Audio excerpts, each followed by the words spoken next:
I'm Nick Knudsen, joined by Will Miles. Welcome to Stand Up and Holler. On tonight's episode, a little untraditional. We're not going to go to the 2 bits, 4 bits, all that. We're just going to focus on the recruiting class. I kind of was joking with Will about opting out of the bowl coverage, but let's just give a real quick recap here of the bowl game. Will, ugly loss to Oregon State, wasn't remotely competitive.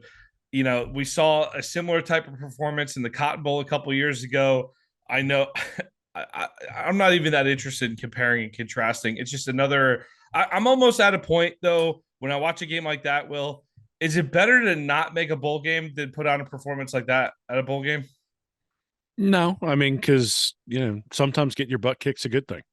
And everybody who was out there who got their butt kicked realizes there's a significant way to go, right? And it's not just, oh, you lost by 7 to Vanderbilt or you lost by 7 to Florida State. You just lost by 27 to Oregon State in a game that wasn't even that close. Mm-hmm. And mistakes, false starts and personal fouls and blocked punts and all sorts of stuff. It was just the same thing we saw against Vanderbilt. And so it's discouraging and it was ugly. And, we'd like to at least see the team be competitive. I think that's sort of discouraging. At the same time, sometimes you just get your butt kicked. And so, Yep. Now no one's going to be able to say, well, why am I running this offseason? Why am I lifting weights? They just need to say, you got your butt kicked by the Beavers. And come on, guys. Like, if you can't beat the Beavers, how are you going to beat Alabama? How are you going to beat LSU? How are you going to beat Florida State? How are you going to beat Georgia? And get your butt in the weight room. So hopefully that's what comes of it.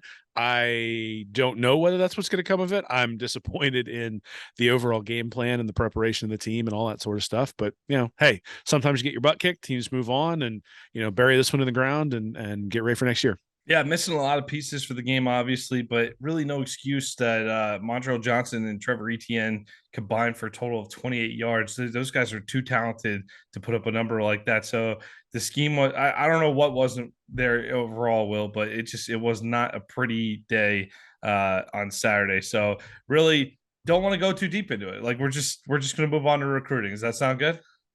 Yes. Next question.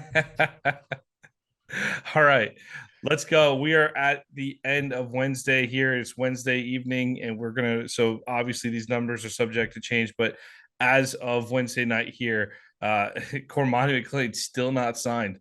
The number one class in the country is Alabama. Of course, the tide make a run here. You pick up Keon Keeling, a couple other 5 stars down the stretch to end up with 6 5 stars in the class.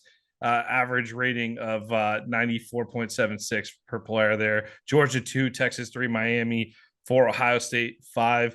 You got LSU. Oregon made a run. Great day for the Ducks. Lots of flipping going there. They end up with 3 5-star prospects in that class. Oklahoma, Notre Dame, Tennessee, Clemson, and at number 12, we have the Florida Gators just ahead of Penn State, Texas A&M, Southern Cal to round up out the top 15 there. Will 20 commits for the Gators today. Will 20 signed, 1 flip to UCF with defensive end Isaiah Nixon, the 4-star out of St. Petersburg. Here, no 5-star prospects in the bag. I know there's differences on Rashada in the ratings there. Overall class rank of number 12 on 24/7 Sports. Well, Yeah, I mean, I think there's some good and some bad here, right? I mean, the bad is that you're 12th overall in point total, which means you're 6th in the SEC. That's not going to get the job done most of the time. From an average player rating perspective, they are ahead of Tennessee by 2 points. So really, from a player quality perspective, I think Florida has a better player quality. They're pretty close to LSU. LSU's 92.01, Miami's 92.24, Florida's 92.34. So sort of in that second tier in terms of overall talent, but there's not a lot of volume here. And you think about some of the depth issues that Florida's had, they're going to have to add some guys either through the transfer portal or guys who are still uncommitted. And the problem with early signing day now is that it's essentially national signing day. Alabama has 27 commits, Georgia has 26 commits, Miami has 26 commits, LSU has 25, Oregon has 28, Oklahoma has 24. There's just not an opportunity to move up past those guys. There's not 5 guys out there that are going to move the needle for Florida at this point, though obviously Desmond Ricks is committing on Thursday. And so if he moves to Florida, that's a significant step and is going to move them up in the rankings. But look, I mean, we came into this year and said the state of Florida is loaded. And we said, or at least I said, that if he just draws a circle around the state of Florida and keeps the top commits at the University of Florida, he's going to have a top 3 class. He didn't do that. McClain, we think, is going to go to Miami, maybe goes to Colorado, but he's not going to Florida, the number 1 guy in the state. Maui signed with Miami. Keon Keeley, Alabama. Damon Wilson, Georgia. Cedric Baxter, Texas. Desmond Ricks is 6th in the state. It looks like he's probably going to LSU. Hakeem Williams, wide receiver out of Fort Lauderdale, going to Florida State. Brandon Ennis, Ohio State. Samuel Mpemba, Georgia. Richard Young, Alabama. Raylan Wilson, Georgia. Carnell Tate, Ohio State. Troy Bowles, Georgia. Reuben Bain, Miami. Jaden Wayne, Miami. Jordan Hall, looks like he's going to go to Georgia. Jalen Brown, LSU. Tyler Williams, Georgia. Gabriel Harris, Georgia. Makari Vickers, Oklahoma. It's not until you get to the 21st ranked guy in the state of Florida, Aiden Mizell, who's a damn good wide receiver, but the 21st ranked guy in the state of Florida, Aiden Mizell, out of Orlando, goes to Florida. That's not putting a circle around the state. And that's the story, is that if I think Billy Napier's done a really nice job of collecting talent for this particular class, but he hasn't collected talent in the state of Florida. And the state of Florida is loaded, and that's where you really got to make things hum. And, he's got the 21st ranked guy, the 22nd ranked guy. John Walker was 23rd. We thought he might flip.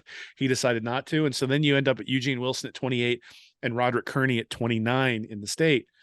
Look, I think the reality is you got to start bringing in the guys in the state of Florida, and he hasn't done that yet. Now, obviously, we move forward to 2024. He's already got a couple of real high-level recruits there in Miles Graham and DJ Lagway. So the hope is that circle's going to get less leaky.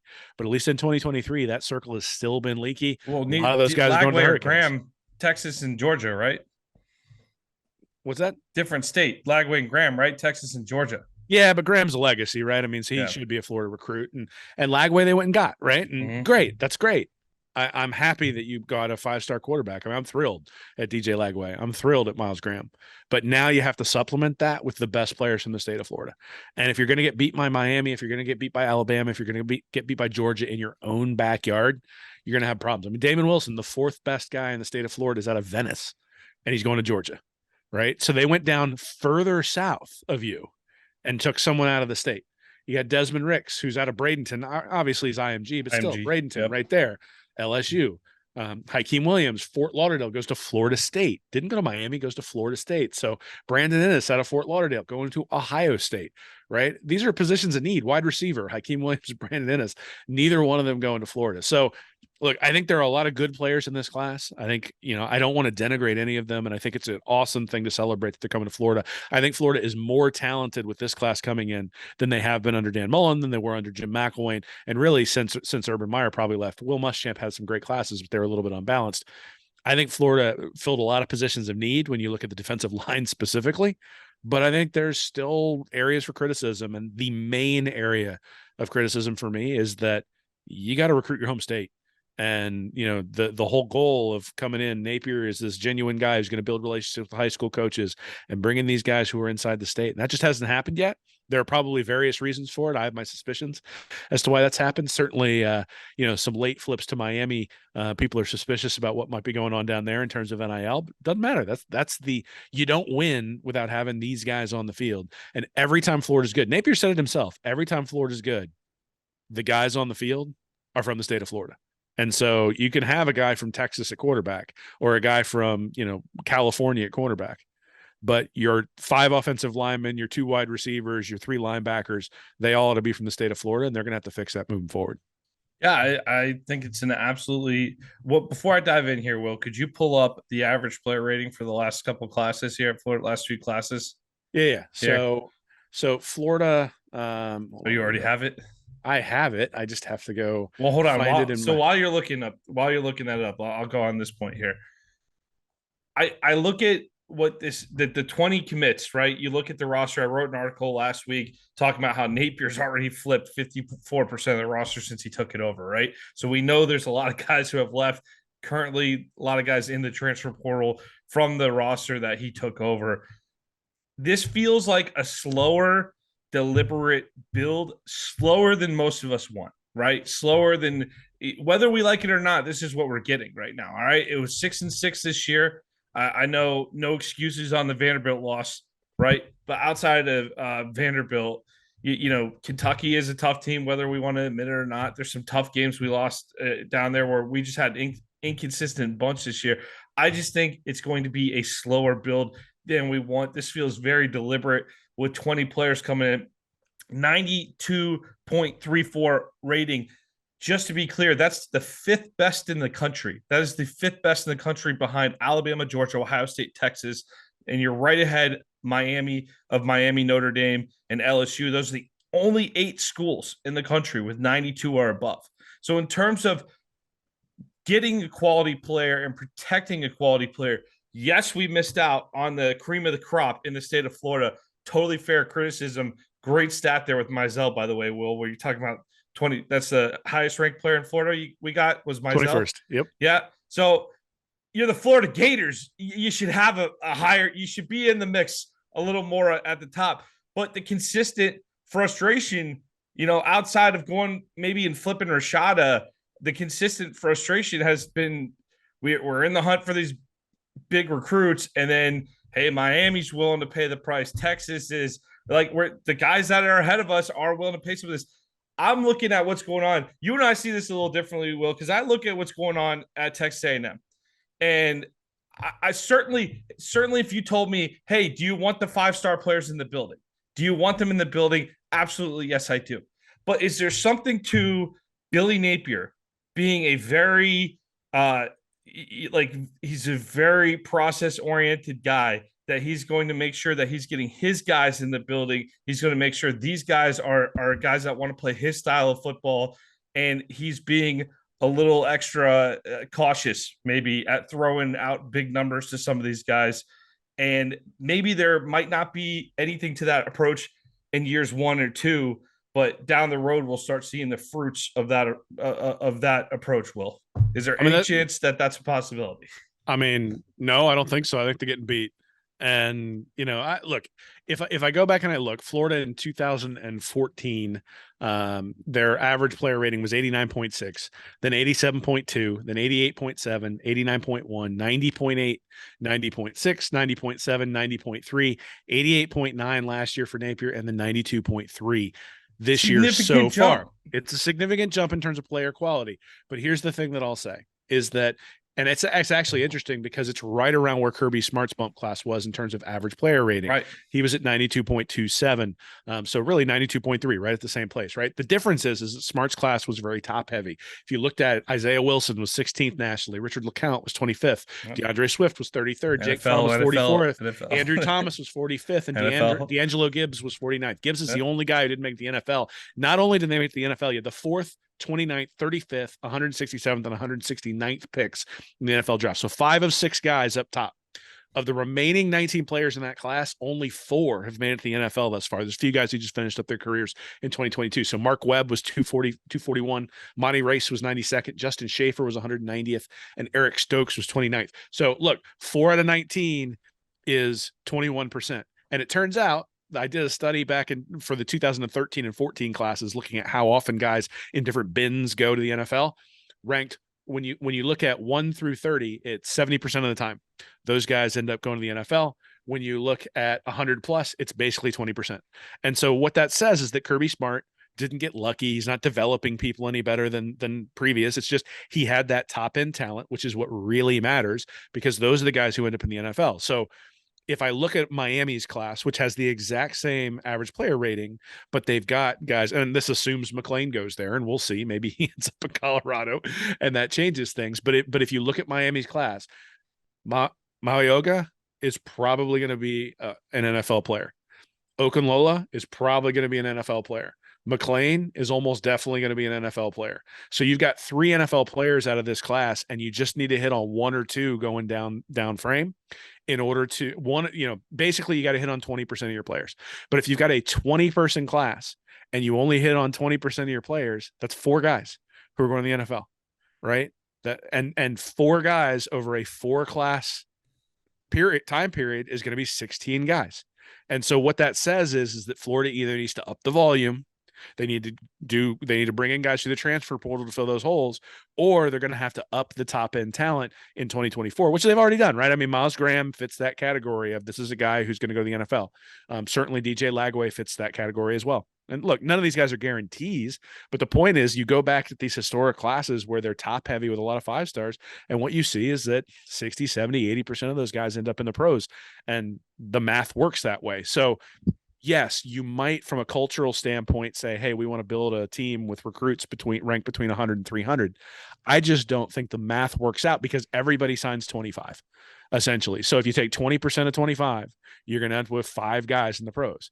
But if you take the top 5 guys and say 80% of those are going to make it, well, now you get 80% of those plus 20% of everybody else. You end up with 7 or 8 guys who are NFL quality guys. You do that over 4 classes. All of a sudden, you got 32 NFL quality players on your team if you can sort of roll that over year after year after year. Now nobody does it quite that well, but the point is that the math works out because the lottery tickets that you buy for a guy ranked 15th are much more valuable than the lottery tickets that you buy for a guy ranked 115th, and that's just the way that this works. And really, I think it's I coach kids basketball, and you can tell the minute you get on the court which kid is going to dominate the game. Like you're very rarely sitting there going, well, like my guy might be able to take him and that sort of stuff. Usually it's like, all right, that guy stands out. And these guys, look, the guy who's ranked third, fourth, fifth, that's what it is. He stands out. Everybody can tell. And so, you might talk about bias amongst the recruiting sites. I think that's a little bit overblown, but you might talk about bias for the recruiting class. And I think you could make a case that between 100 and 200 is really difficult to differentiate between those guys. But let's be honest. Okunlola is going to be a better left tackle than a lot of the guys in this class, unless he gets hurt, because that's just the way it is. And when I wrote the Cormani McClain article, I went back and looked at all the guys from 2016 or all the way back to 2014, and it was like a Heisman Trophy winner, 3 or 4 first-round draft picks, a second-round draft pick, and then Martez Ivy was the last guy at that spot who you might consider a bust, and he was an All-SEC freshman and a 2-time All-SEC player. So that's what you're getting when you get a guy up at that level, and it's really rare that they don't make the NFL. And that's just the way it is. So again, I look at it and I say they have very, very high player quality, but they don't have that segment that guarantees you're going to get guys into the NFL, which means your lottery tickets are valuable, but they're not as valuable as Miami's. They're not as valuable as Alabama's. They're not as valuable as Georgia's. And I just think when you look at these classes 3-4 years from now, you're going to say we got a lot of solid players. Did we get stars? And so what they're going to have to do is they're going to have to hit, right? There's going to have to be a guy ranked 350th who turns into a star. Rashad is going to have to be a just can't miss quarterback. Like he's got to come in and start playing right away. You're going to have a guy like Treyon Webb take over and be special like ETN did, right? I mean, we all looked at ETN this year and said, hey, ETN's a special back, even though he was ranked in the 120s or 150s, somewhere in that range. So look, it's possible that you can do that. And I've got an article coming out on Read and Reaction sometime soon that's going to look at actually this week, that's going to look at this and basically say there's a lot of variation when you get to like 6, 7, 8, 9, and 10 in the overall rankings. There's not a lot of variation when you get to the top 5.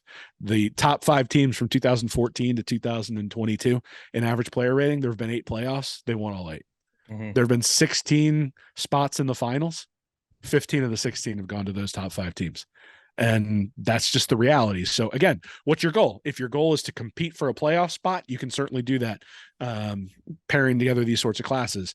If your goal is to win the national championship, things are going to have to tick up. And look, I think it's already starting in 2024. I think we got a lot of good players coming to the Swamp. I don't just want to let crap on the guys who are coming in, but I think it's also important to set the realistic expectations that, yeah, there are some metrics here that Napier's meeting that are important, but there are some metrics that he's missing that are important as well. And we'll just have to, we'll see where this ends up. What was Kirby's? What was Kirby's bump class ranked? 92.97. It was ranked number 3. Number 3. So that was number 2 in the SEC. Yeah, so that was good for number 3 in the country at the time.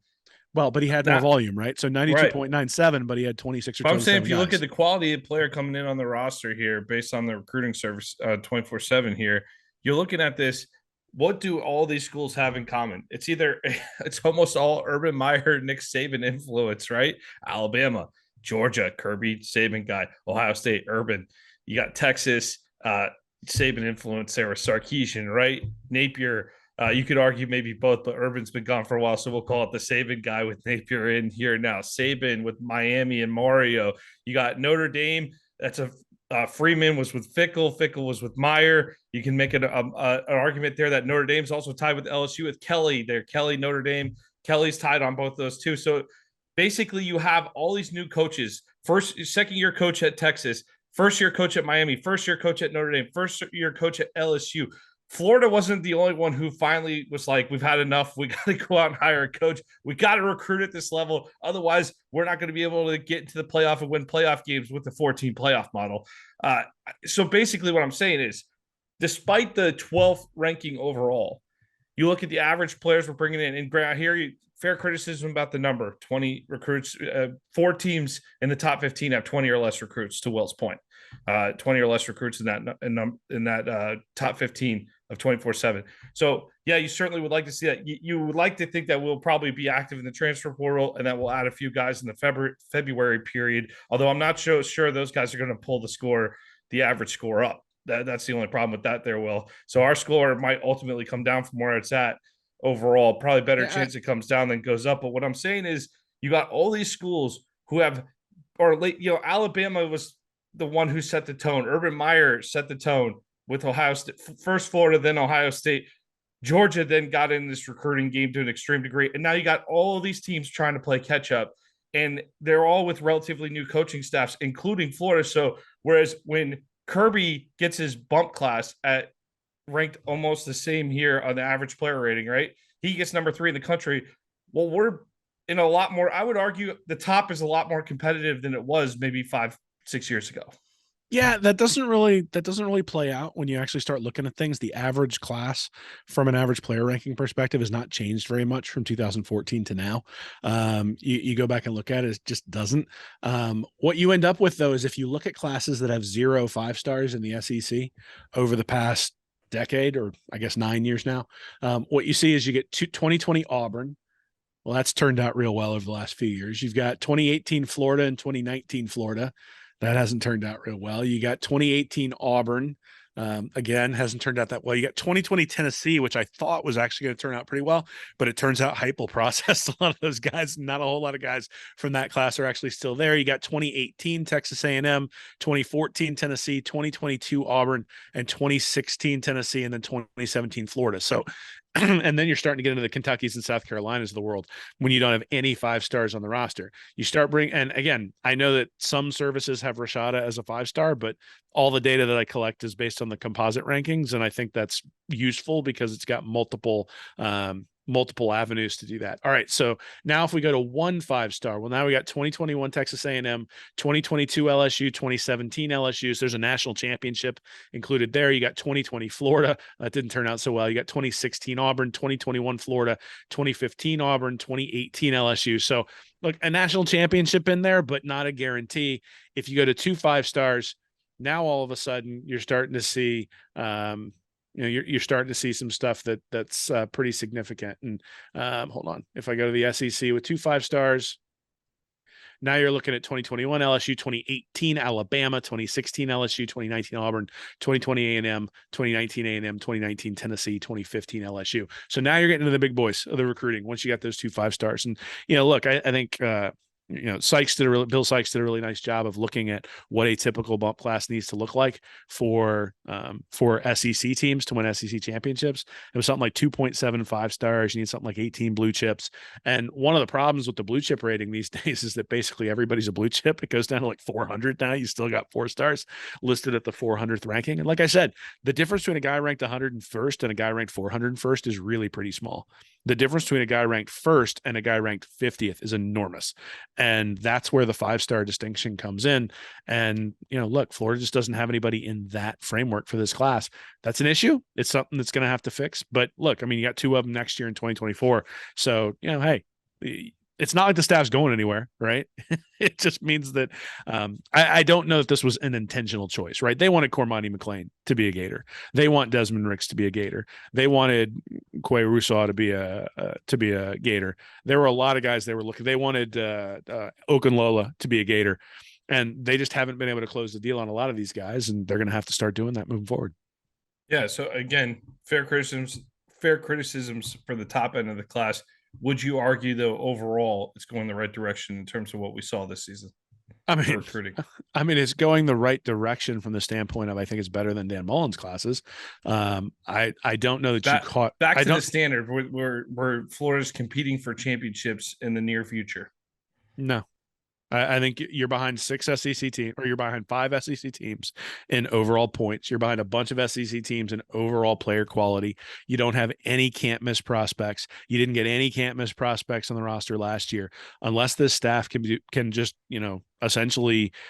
So all five of the guys who were or who were top 300 on last year's roster wound up being contributors. Devin Moore was the only one who really wasn't a major contributor, and he got injured, but he was playing major minutes to start the year. So the five guys, McClellan, Shamar James, ETN, there's one other one, but Kamari Wilson. So those five guys all contributed. If they get contributions from all their top 300 guys this year, it's going to make the team better. I mean, I don't think there's any doubt the team's going to be better. The question is it good enough to get past subpar quarterback play against Kentucky? Is it good enough to where you're not going to be squeaking out a win against USF? Is it good enough that you can just roll the ball out and win against Vanderbilt as opposed to having to sweat that one out or even lose that game? No, we're not there yet. And the good news about recruiting is it cycles every 4 years. So if they can right the ship in 2024, you just lost a year here along the way in terms of being able to catch up to those guys. But no, I mean, I think this is a solid class. I think Florida has a definite opportunity to be good and be better than they have been. But I think if anybody's going to pick them over Georgia in the SEC in the near future, it's going to be because Kirby Smart ends up taking a job in the NFL. Well, Georgia's had a few classes in a row as a head start here, so I think the roster situation at the moment is fairly bleak, and this is a good start. I think you need to stack about 2 or 3 more classes just like this on top of it before. Oh, well, I mean, there's no doubt about SEC East titles again. There's no doubt you have to stack a bunch of classes like this on top of each other. It's not a coincidence. I have a chart. I've showed it to you. I've got a chart that shows what happened to Georgia in 2017. Basically, all the teams in the SEC East in terms of average player ranking were sort of all squeezed together in 2014. That's how you end up with Missouri winning the SEC East in 2013 and 2014. It's because everybody's kind of squeezed together. And hey, every once in a while, a team can get lucky. A team can sort of find a few hidden gems in a class and they can rise to the top. What's happened though since then is in 2017, Smart came in, wound up with a ranking of 92. In 18, he was at 94, and he's been above 93 ever since. And so there is a clear separation between Georgia and everyone else in the East. And in fact, if you ask, well, why is Alabama struggling so much recently? Well, it turns out that they used to be back in 2014. If you looked at them, they were head and shoulders above everyone else in the West, the same way that Georgia is right now in the East. And LSU's crept up there, A&M's crept up there, and even Auburn, other than the last couple of years under Harsin, had crept up there as well. And what that meant is not that Alabama wasn't going to be the team that you picked to win it. What it meant, though, was Alabama could get picked off every once in a while because the West teams were kind of bunched with Bama in a way that the East teams are not bunched with Georgia. So what's happening is Florida is now moving its way up, and you put 2 or 3 of these classes together, and you're getting closer to Georgia, which means if Georgia has a bad day and Florida has a good day, you're going to pick them off. And so, the chances of winning based on talent right now, I mean, heck, when we went into that game, what were we thinking? 95% chance? I bet you the FPI probably had Georgia like a 95% chance at winning the game. Hey, with this class coming in, maybe you move that to 75% chance that Georgia wins. You put together another one at this level, now you're moving it to more like 60, right? In a 40-60 proposition, now all of a sudden you're gonna win one every once in a while, especially when Stetson Bennett comes back for his 40th year at quarterback. So, it's not that this isn't moving in the right direction. It's just not moving as fast as it needs to in order to get the turnover quickly. And so, look, I mean, I know that people are going to preach patience, and I know that in some ways, and why can't we be patient though? Like, I mean, because it doesn't work. Because it doesn't work. The bump class is magic, and the reason that it's magic is because when you establish the relationships with the guys who are going to come to your university, you haven't done anything on the field yet. You're selling them on the hope of the program, and you're selling them on everything that you're going to do, not on everything that you actually have done. Once you get to this 2024 class, now you're selling them on-field development. You're selling them on, hey, look at the guys we sent to the NFL. You're selling them on, look, you're not going to embarrass yourself, like all that sort of stuff, right? It's not the same old Florida, all those sorts of things. You come out and have a 6-7 season, it's hard to do that now, right? So Napier's going to have to overcome the negative recruiting that's associated with that first season, and that's just the way it is. Now, look, I mean, if you have another poor season coming up here, well, how are you going to, the noise in the program is going to get, if he goes 6-7 again, the noise in the program is going to get loud quick, right? And we all saw it with Muschamp, where it was very clear that the fan base was out after the 2013 year. They had him come back for 2014 and really kind of had to get rid of him. I think it was after the South Carolina loss, had to get rid of him at that point just to sort of quiet everything down. And you saw the same thing with Mullen. I mean, the reason he got out is because there wasn't any hope.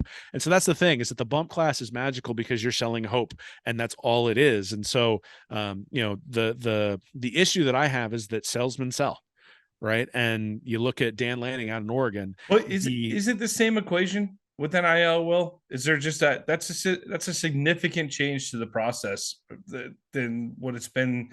It's not Saban in 2015 anymore. It's not Kirby in 2017. There's a whole new factor where Billy could do a hell of a job selling, but then a kid can plunk down that piece of paper and say, "This is what I'm expecting," and maybe it's astronomical. Maybe someone's willing to pay it, but maybe it's not us. Like there's a whole huge factor to it that just didn't exist before, right?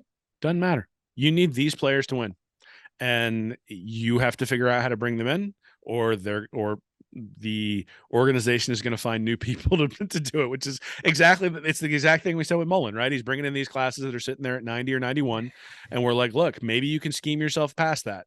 But my bet is that you're not going to be able to scheme yourself past that. And eventually everyone looks at it and goes, huh, yeah, it's a problem. And it turns out that they missed on the 19 class and they missed on the 20 class pretty bad too. And I don't know that they're going to hit the 20% rate of those guys making it to the NFL in those particular classes. And so what you wound up with is what we saw this year, with a defense couldn't stop anybody, and an offense that was incredibly inconsistent. And look, I'm not saying you can't make it to the playoffs, and I'm not saying that you can't get there from time to time. You can have a magical season, but the problem is like, look, Florida with even a competent defense in 2020 makes the playoff because they had a special quarterback. And my worry is that if you don't start putting elite classes together, guys like Harold Perkins, who could have been a Gator last year and decided to stay at LSU, guys like that, you put those guys on the field, and all of a sudden there's no way this defense is in the hundreds. And you get a special performance by a guy like Trask, and all of a sudden things are going to be great. Now, look, I mean, if you go look at Clemson built their program a little bit differently. Their recruiting was right around 90 when Dabo was starting. Now, that was second in the ACC, which does make a difference, right? The fact that the rest of the ACC is down in like the 30s overall, and Dabo was like a 12, gave him major advantages there that other people didn't have. Florida State took a step back when Jimbo and all that sort of stuff was going on when he left for A&M. And to his credit, it's when he took advantage of it, and he took advantage of it with Taj Boyd, and he took advantage of it with Deshaun Watson and Trevor Lawrence, and he pinned those three guys together. So if Napier has found those guys in Rashada, Lagway, and whoever's coming up after him, then he's going to be able to do a lot with the players that he's got in place. But what's going to happen is the same thing that happened when Deshaun Watson left and Kelly Bryant took over. That was a team that really had just a shutdown defense at that point.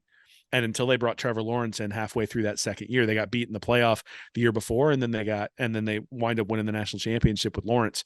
And he lights up Bama in the national championship because they had a special guy. So look, there are multiple ways to build a program. I'm not saying that it can't be done, but I'm saying historically, you have needed bump classes with metrics that Florida's not currently hitting in order to win SEC championships. And whether the NIL is skewing your ability to do that, it's your job as the CEO to adjust to market conditions, right? So here's another market condition for you, though.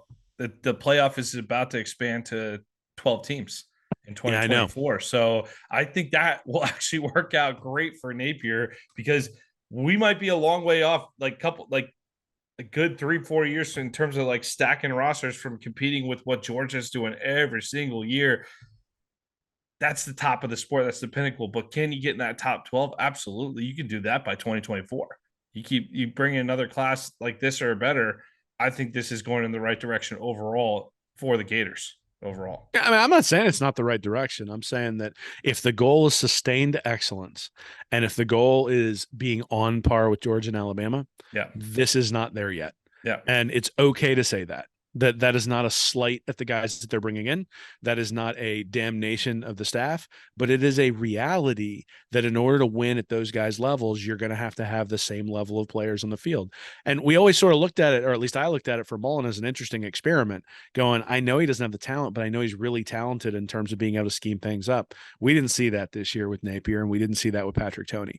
And so, look, I think at Louisiana, when they got their guys in there and had superior talent to everyone else, they were able to win that conference. Do I believe that they were going to be able to win the conference if they'd have been third or fourth or fifth in terms of talent in the conference? I don't know because they never did that. And so that's kind of what they're trying to do here is they're going to have a team that's sitting fourth, fifth, sixth in the conference in terms of overall talent, and they're gonna have to pull some stuff out based on scheming and based on development, and we'll see whether they're able to do that. All right, let's hit the roster here real quick. Talk about some of the guys that are coming in at quarterback. Will desperate need after I'm not sure Jack Miller did himself any favors in that Vegas Bowl. Not really overly fair to go too hard on him, I guess, for that game, but he should definitely get a fair look in the spring. But he could have had a chance to make a statement, maybe at least be the guy who's starting off with his first team reps in the spring. But I definitely think this position's up for grabs here. You got Jaden Rashada coming in the recruiting class, and also from the transfer portal, Graham Mertz from Wisconsin. Uh, didn't see that one coming. Knew he was visiting Will, but in terms of guys that were on the wish list, I should say, not that you didn't see it coming because he did visit, but in terms of guys who are on the wish list, I'm not sure he would have made my top 5 in the transfer portal. No, I mean, look, you look at his stats at Wisconsin, QB rating of 125, 121, and 135 at Wisconsin. So 3 years of data that says he's basically Anthony Richardson through the air, but he's not Anthony Richardson on the ground. And so there's a floor with Mertz that he's going to be able to sort of establish. And if you're Napier, given that there wasn't any experience on the roster this past year, Miller had very little experience at Ohio State. Richardson had very little experience at Florida. Kitna had very little experience. Max Brown had zero experience. So you'd had zero experience, which really seeing Jack Miller play in the bowl game does explain a lot why Anthony Richardson wasn't running very much during the season. And so this is someone who, if he's coming in as a backup or coming in to make sure that everyone has professionalism on the field as they're developing as quarterbacks, who can lead that quarterback room and teach them how to prepare, that's fine. If Florida is relying on Graham Mertz to take them to the next level, I think that's a tough sell. I mean, his stats look a lot like Bo Nix's, but Bo Nix went from the SEC to the Pac-12. Now you got a guy going from the Big Ten to the SEC. He's playing more talented teams every weekend as opposed to the Pac-12, which obviously has some talented teams, but also has some teams that tend to give up points based on reputation, at least. So I think that's what you're looking at. You're looking at a guy who's going to top out at Bo Nix level production at Auburn, but without the running of Bo Nix, and that's okay, but not great. Yeah, high level recruit. I remember when he committed to Wisconsin. He's one of the highest level quarterbacks they had ever had committed to them. 4-star quarterback out of Kansas. There, just never really plagued by inconsistency there at Wisconsin. Pretty inconsistent guy week to week. But again, if he's coming in to make sure that Rashad is ready, basically, Rashad, you got the opportunity to start here, go beat him. And if you can't beat out Graham Mertz, then hey, that's a problem, right? And sort of sets the stage for Lagway the next year. But it sort of sets the baseline of what the competition is going to be. And if you look at Jack Miller in that bowl game and said, we need a higher baseline than that, I think Mertz maybe gives you that baseline. But, and maybe against Utah on the road, Mertz is starting that game. But if Rashad is not starting by the end of the year, then I think Florida's probably in trouble unless Max Brown's starting because he turns out to be a gem. It also goes to show you for everyone that talks about, oh, we'll just go in the portal and get this guy or get that guy. It doesn't work like that. I do want to address that real quick, which is I don't quite get that because if you're competing at the high school level and you're fifth or sixth in the SEC, I'm not quite sure why you wouldn't expect to be fifth or sixth in the SEC in the portal when it comes to that sort of stuff. It's like, you're going to recruit at the same level regardless. It's the same sales pitch, the same NIL, the same everything, the same organization is in place. And so you're going to get the same results, whether it's the portal or whether it's high school recruiting, I suspect. There's not a lot of Travis Hunters floating around in the portal who are just going to be severe impact guys. A lot of these guys are in the portal for a reason. Well, they're all going to Colorado anyway, so yeah, that's good. All right, let's go to the running back here. Trayon Webb, another legacy guy, Jacksonville, Florida, Trinity Christian, stud running back. After what we saw from Napier and company this year, this is one area that, you just have total confidence in their ability to evaluate these running backs. But love his tape out of Jacksonville too. Great pickup by the staff, especially, I know we didn't end up getting Baxter or Young out of Florida here, but legacy guy getting a Webb out of Jacksonville again. I think this is a very nice pickup coming in here to supplement the running back room. And hey, we saw Napier not afraid to give the guys carries and earn a spot true freshman year. Yeah, well, I mean, so he's gonna struggle because Napier obviously I think likes Montreal Johnson and ETN. But look, Webb's a legacy. Obviously, has relatives who played at Florida, committed relatively early, and then I think Florida needed to add running backs in this particular class. They were actually trying to add two. It wouldn't be a surprise to me if they go get a running back in the portal as well. Webb's a good player. I think and that's sort of going to be the theme this entire way through. These are all very good players. 24/7 has him projected as a 4th to 7th round pick. I actually think this is a lot like the NFL, where it's really difficult to project running backs. Like you see the special guys like Adrian Peterson and stuff like that, and those guys dominate in college. But look, scheme matters at this point. And so if you find, you think about like um, Terrell Davis, who comes in a late draft pick for Denver and then dominates in that Shanahan offense. You find a guy who's explosive, has the ability to put his foot in the ground and go north and south. In this running game, that's actually a really, really effective thing. In other running games, you want guys to be able to get to the edge. You want guys who can make guys miss in the backfield. That's not necessarily what Billy Napier's looking for.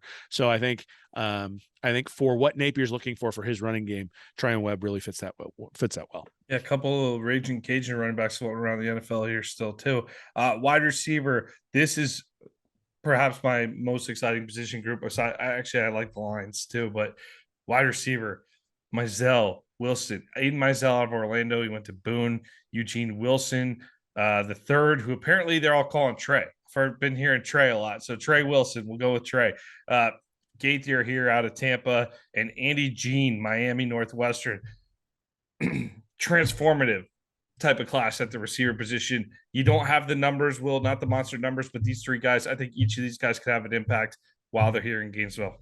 Yeah, well, I think the big thing is that Wilson is 5'11", 165. He's a slot guy, right? And then you get a guy like Mizell who's and 6'2", we don't have 180. that really this year, right? We haven't Outside had that. of Pearsall is an okay fit in that position, but this is a true slot guy with Wilson. Yep. And then Mizell's 6'2", 180. So he's going to be able to go get it on the outside. We might actually see some back shoulder throws. And then Gene was somebody that a lot of different guys wanted, specifically Miami. He's 6'1", 180. So what you've got is, you think about putting 3 wide receivers out there. You've now got your 2 outside guys and the slot.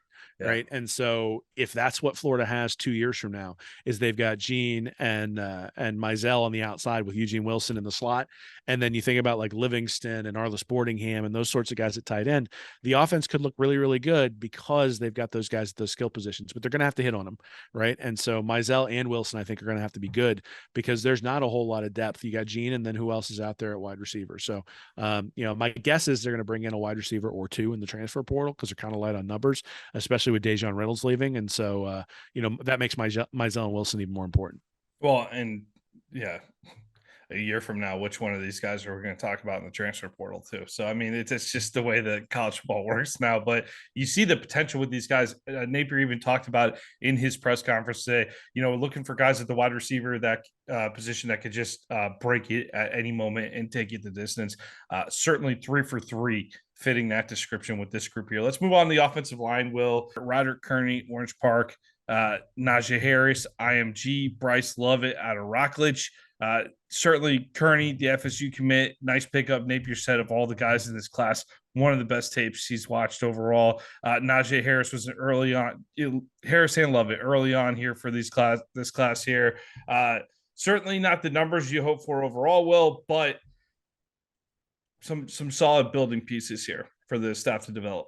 Yeah, I mean, so I think the bigger problem, other than the numbers, obviously we would have loved to have Okunlola at tackle. But the bigger issue, you got Roderick Kearney, he's an interior offensive lineman.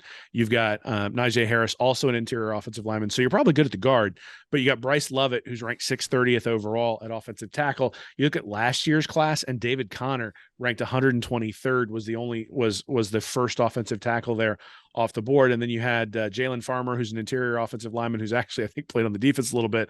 And then Christian Williams is an interior offensive lineman. And then Jordan Herman was somebody that was added late at offensive tackle from community college. So, really, they're going to be relying on guys like Cameron Waits to step up. They're going to be relying on Austin Barber to develop. They're going to be relying on Tarquin and Barber to stay healthy. It's going to be a thin place, I think, to start with. You typically, Sykes wrote a great article a couple of months ago about offensive line play and basically looked at all the big boys in the SEC. They have 4 offensive line recruits every cycle. And when you come up short, you can't make up for that by having a 5th the next cycle. You just need to be consistent and 4 or 5 every single cycle so that, look, maybe 2 of them work out. But if you get 2 working out, every single cycle. Well, now all of a sudden you got 8 functional offensive linemen at all times, and you can deal with an injury or two. And so that's my concern. My concern actually is not the talent level overall, though obviously Okunlola would have been a nice little bow in the on the package if you'd have been able to bring him in. My issue with not getting Okunlola is that they haven't replaced him, at least not yet, and they're going to need to bring in. I mean, I suspect that they're going to have to go. There was, I think it was Caden Jones was his name, was an offensive lineman who from New Orleans who they thought they had in the fold, and he's decided to go elsewhere as well. So who's the next guy down on the board? Who are they going to bring in? Because numbers are important. You have to bring in numbers in the offensive line. And so this is a place where they've obviously placed an emphasis. They don't have an offensive coordinator, so that they can have 2 offensive line coaches. And so they're gonna earn their money because the guys coming in on the offensive line are really sort of, you've got 2 blue chips coming in on that offensive line, and you didn't have any last year. And so there's going to need to be some significant development at that position going forward. Yeah, it wouldn't surprise me for that to be priority position in the transfer portal, and maybe 1 or 2 more commits along the way here. Defensive line, will probably one of the strongest positions from top to bottom here. Kelby Collins out of Alabama, Gardendale, Alabama, looks like a man playing against boys in high school. Just a massive dude. He's ready to play. Like I think he's going to be an early contributor here in Gainesville. Cameron James from Olympia and Boone, another big fella. TJ Searcy from Georgia, Gavin Hill, Gainesville Buchholz, Will Norman from IMG, and of course we talked about last week the Louisville transfer Caleb Banks. So a lot of turnover on this defensive line, and certainly some much needed infusion of talent here. Yeah, I mean, this was clearly an area of emphasis for Billy Napier and Patrick Toney. They realized that the reason the defense fell apart this year was not just because the linebackers struggled, and was not just because the defensive back struggled, but because they got almost no pressure. I think they had like 17 sacks for the whole year overall, and it was because they had no pressure and they couldn't stop the run. And so the fact that they've got a guy ranked 60th at defensive line that, who's 6'5", 280. And then you scroll down, you got Cameron James, who's 6'6.5", 265. TJ Searcy, 6'5", 250. Will Norman, 6'5", 290. You got Gavin Hill, 6'3", 255. So you got some outside rushers and you got some inside guys who are going to be able to fit into what they're trying to do. And that's going to be significant, right? And then you look at Banks, who's coming in, who's what, 6'7", 300 after being there at Louisville for a couple of years. So there's going to be a lot of competition and the ability to rotate guys, and especially in the SEC, being able to rotate guys in on the defensive line becomes really, really important. Florida's been pretty lucky in terms of injury. Like Gervon Dexter hasn't been injured. I'm sure he's been nicked up, but he hasn't missed any time. You look even further at the big guy up front. Well, I can't remember his name. Desmond Watson. Desmond Watson. You look at Desmond Watson up front, and again, I'm sure he was nicked up from time to time, but he was able to be out there and play consistently. And then McClellan was able to come in and play pretty well this year as well. So you got sort of a solid nucleus starting there up front. Obviously, Dexter's gone, but you got McClellan and Dexter. Why can't I remember his name? Watson. You got McClellan and Watson who are up there up front, but those guys are going to need help. And so it looks like that helps on the way with this defensive class and specifically. Yeah, great haul on the defensive line here. Let's go to linebacker. Need a lot of help here too. Not as deep on the class here. Jaden Robinson, who Napier seems to absolutely love based on his comments at the press conference. I believe, did he say, was Robinson the guy? I believe he said he had 7 straight games with a defensive touchdown for Columbia. Don't quote me on that. Just I'm going off my memory on that. But Jaden Robinson, good tape out of Lake City, Columbia, according to Napier there. Also picked up a transfer from Taraja Mitchell at Ohio State, was the number 2 overall linebacker in the class of 2018. Highly touted prospect out of Virginia Beach.